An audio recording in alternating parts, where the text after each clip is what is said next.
The Olympic Park stretches in front of you for 2.5 square kilometres. That's the same size as Hyde Park. There's lots more coming up about the main venues, but just to get your bearings, look at the skyline moving from left to right, beginning at the black and white steel structure of the Olympic Stadium. Immediately to the right of that, you can just make out the curving shape of the velodrome, with brown, wooden-clad sides and a pale-coloured concave roof. Next along is a white block that looks inflatable.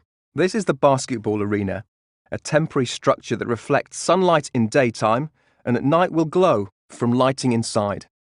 The group of tall blocks looking right again is the Athletes' Village. Further right and closer to you is the Aquatic Centre. You can just see the tip of its swooping roof peeping out from the right of the detachable wings of seating. They're temporary structures for all the spectators at games time. Stretching right across from the Athletes' Village and behind the Aquatic Centre is a long series of grey and pale green buildings. That's Stratford City, a huge retail and business development opening in 2011. And finally, the tall red structure you can see between the Olympic Stadium and the Aquatic Centre is going to be Britain's tallest sculpture, the ArcelorMittal Orbit, designed by sculptor Anish Kapoor. Its loops of steel will reach a giant 115 metres high.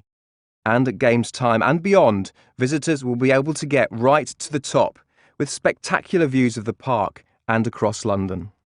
This is an incredibly busy building site, with more than 10,000 people at work at the peak of construction.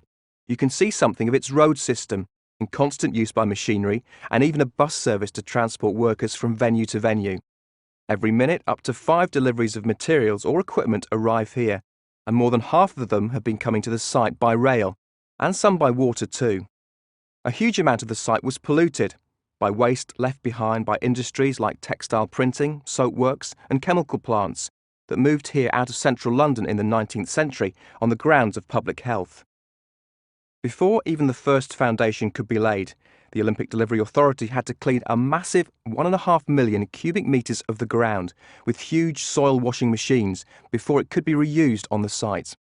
One impressive piece of Victorian engineering remains, running right underneath your feet here on the Greenway. It's the giant pipe of the Northern Outfall Sewer. It was built in the 1860s to carry sewage safely and hygienically out of the centre of London, and it's still in use today. Now, for more about the main venues for London 2012, starting with the Olympic Stadium itself. And as you listen, you might like to take a few steps towards the stadium.